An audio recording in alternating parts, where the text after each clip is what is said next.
Francis. Oh man, I did call the first round, but I called it for Kane. Should we? I'm confused. Put it on. Let's watch it. Yeah. Because this is what I have to say. Everybody's saying about this is what I have to say about it. Everybody's upset about the not upset about the stoppage, but almost it's a shame because of the knee. Yeah. Well, let's talk about how he hurt his knee. He didn't slip. He got hit with an uppercut. Whether that uppercut hurt him or knocked him off balance, it caused the knee injury. Props to Francis. You understand? Yeah, I see. I see how you're looking at it. It's not him slipping. Oh, I hurt his knee. Too bad. He hurt his knee because he got put on his ass by that punch. Right. It's like how Tyron Woodley beat Carlos Condit. Oh, by the way, when I just said he got put on his ass by that punch, with that back to that Andre Feely fight, Miles Jury hit him with a back fist. He got knocked off balance. He didn't get knocked down. He was totally clear-headed, and the way I'm not playing favorites because the kid likes comics. I'm just saying I remember watching it, going, "Hey, man, that wasn't a knockdown. That was right." That was so. But anyway, gotcha. That's what it reminds me of. Do we want to just watch this? I mean, it's only I do. Watch it because I've been back and forth with it. It's about Phoenix. It's about to start. Yes. No, Phoenix. It's about to start. All right. I want them to hear the smack. All right. We just gave a high five. Here we go. I like that. People are like, oh, why is he striking? He's trying to confuse him. Of course, I don't blame him. See, because Kane's moving well here. I mean, he's moving. He looks good. I like it. He's moving to the right. He's moving to the side. He should be he's moving throwing to. Naked kicks, and now he goes for a little clinch, goes for another one, and he rewinded it a little bit. I wish we could see it in like. No, but look when he gets him up against the cage. Look at the right hand, and look at now. Ready? Now you go back again. Really, one more time. Can I just say? Well, we will play it. He does land a right hand. There's no question about that. Yeah. I don't think. Because I was saying to Phoenix before we started, when Kane goes down, when you see it from a different angle, he's grimacing. It's not the face that somebody makes when they get rocked. I feel like it looks like he's in pain because of the knee. Right. Now, not to say that the punch didn't. Well, the punch is what made out, him hurt his knee, which led to him not protecting himself, which led to the end of the fight. So it's like the punch came first, the knee came second. Yeah, because people are thinking the knee. The people's argument is. He got his knee buckled and then he got hit. No, exactly. Go ahead. You're right. That's not what happened. Kane's saying the first step, though, before the punch is where he hurt his knee, felt it, and then he tries to take another one, and that's where it collapses. So go again back really quick one more time. Yeah, it's hard. It's hard. Well, maybe we'll go. No, I just want to see about the first step you're saying because it might look. You might see that. Let me see. Yeah, see. Watch when Kane makes kind of a lateral move. He says he hurts it on the first step, and then as he goes to make a second step. Let's see. Ready. Here, watch. It's when they turn here. Right there, I think. There's where he hurt it. Yeah. The second step, I see that. When he makes that turn to turn Francis towards the cage, it's where he starts to lose, Well. But and he said it was the right stoppage. The ref's doing his job. It's not like he was complaining. Kane was very classy. All I know is it really sets up a nice fight with him and DC. I mean, it really does. Yeah, but Dana ixnayed that. Hey, what? So, I didn't hear any of this. But also, he said DC set up for something else. Oh, that's interesting. Yeah, which he can't announce it because DC's still hurt. So we're not going to even talk about it because what are we going to talk about? But we can talk about it. Let's talk about this. We're going to talk to Francis on Thursday. Oh, we really? Okay. Yes, that's exciting. But really quick, it really shows you how good of a fighter. Where am I going with this? You know. That Stipe. Good. Oh, sure. That Stipe Miocic is. He is. Hey, man, he fought a great fight.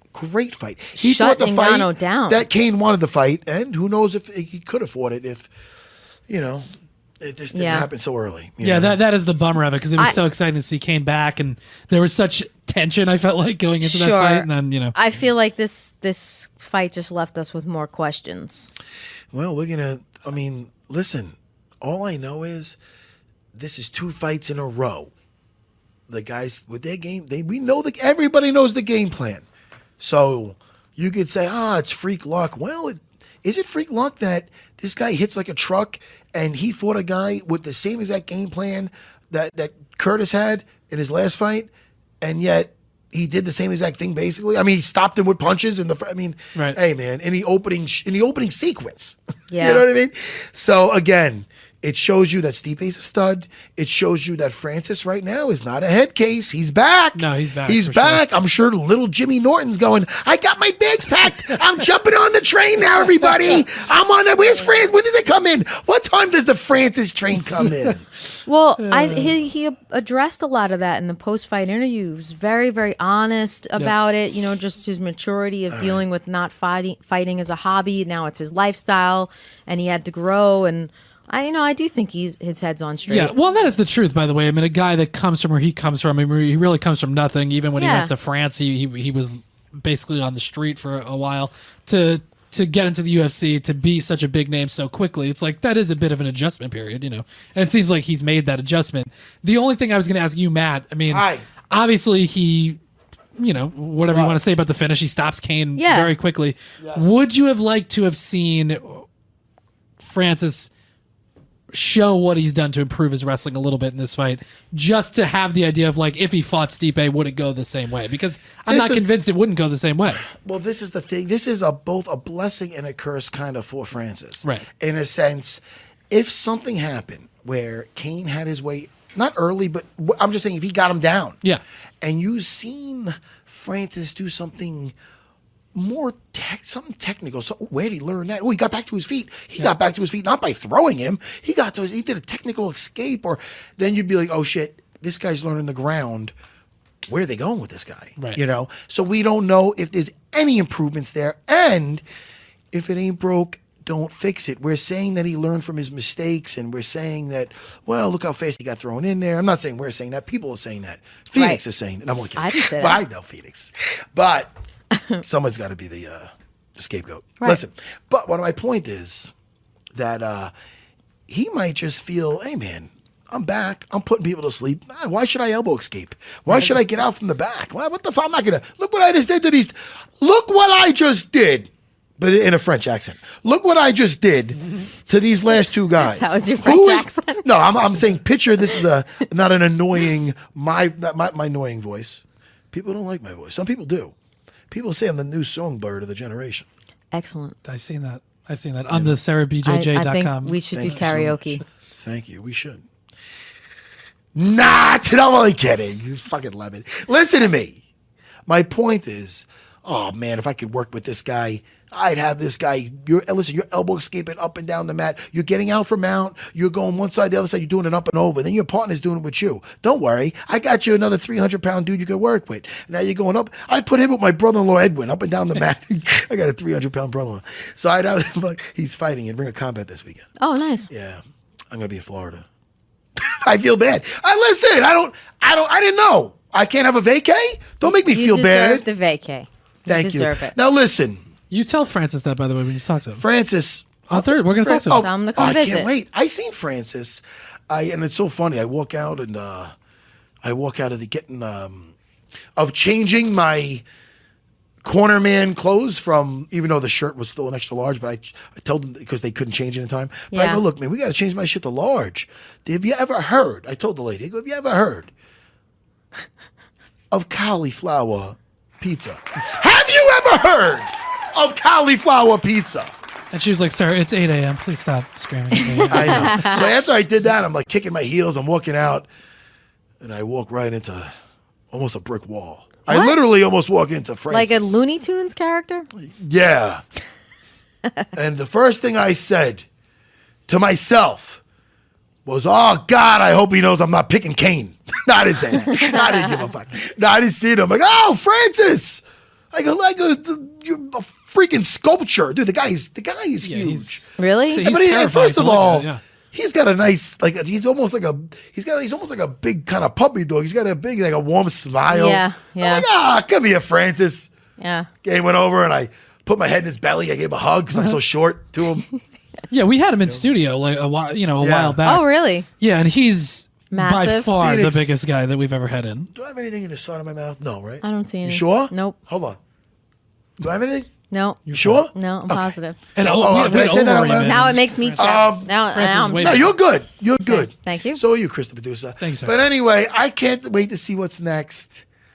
Listen, guys, I know we didn't want to go long today. We're going to go long because I haven't seen Phoenix in a while. Ready? We're done with the fighting right now. We talked a lot. Chris, the producer, did we make you happy? I mean, we did an hour and 20 minutes talking about fights. It's great. Let me tell you right now. Oh, fucking psych me out. I went like this. I put my hand up because I thought you I didn't know you're stretching. High-fiving? Yeah, I was stretching. Hit it, Chris, the producer. I moved the mouse. Movie minute. And Phoenix. Very good. Very good. She knew to do that. She knew to do that. All right, now listen. Pretty much, we're not talking about movies. All right. Maybe only us one, actually. No, we got one movie. Let's talk about that first. And then I want to talk about a couple of the series that I recommend for people at home. Because I haven't seen those series, so you're going to have to tell me the whole situation with them. I'm having so much fun with these shows. With the DC. It felt like there was nothing to watch a second ago. And I don't even know what the hell's going on with Walking Dead. I kind of gave up I'm with done. that shit. I'm done. I started watching it. I loved it. Then I was continuing to watch it just to make fun of it. And then I couldn't even make fun of it anymore. After Glenn got his head bashed in and then people are just building forts. I'm like, all right, I'm out. It's like, it was they're building. This guy's visited his fort. Yeah, I just wanted everyone to die after a while. You know? But I want some kind of vampire apocalypse, so I'm kind of fucking around with that Van Helsing show. Not bad. Couple shows in. I haven't seen that. Shout out to Alex, friend of the show. Pavlik. Panovik. Yeah. What a good guy. I like him a lot. I listened to that episode. It was good. Really quick. Yes. Only because I want to give the guy a shout out. You know what I mean? That guy knows about fighting. What was his boxing background? I wonder. He was a. I wonder. You guys talked about it. I forget what. I wonder. So I think I'm going to watch the episode. No, but you were both. You asked me. You were like, "Were you in the same tournament?" I didn't know you're filming. Oh, I love that Alec Pond. Were you somewhere in Texas or whatever? Listen, can I say this? Can I say this? Yeah. That, yeah, we were somewhere. But listen. Yeah, that doesn't. This is from Alec Ponovic. Ready? Yeah. What a fantastic game plan. That was such a smart fight. That's how you use length in a fight. When he had him against the cage, I don't think Jimmy was hurt. He was hoping to counter, but Funk Master kept long, not giving Jimmy a chance to counter. Most fighters get overzealous and smother their punches in a situation like that.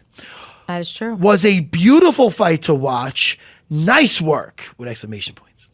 Mad respect to Jimmy for always pushing through to find an opening and not giving up. But did you hear? I'll tell you, Alec, I'm impressed with you and your fight analysis. Oh, absolutely. Alex Ponovic. Alex Ponovic. What did I just say? Well, it's spelled like You Alec. got it.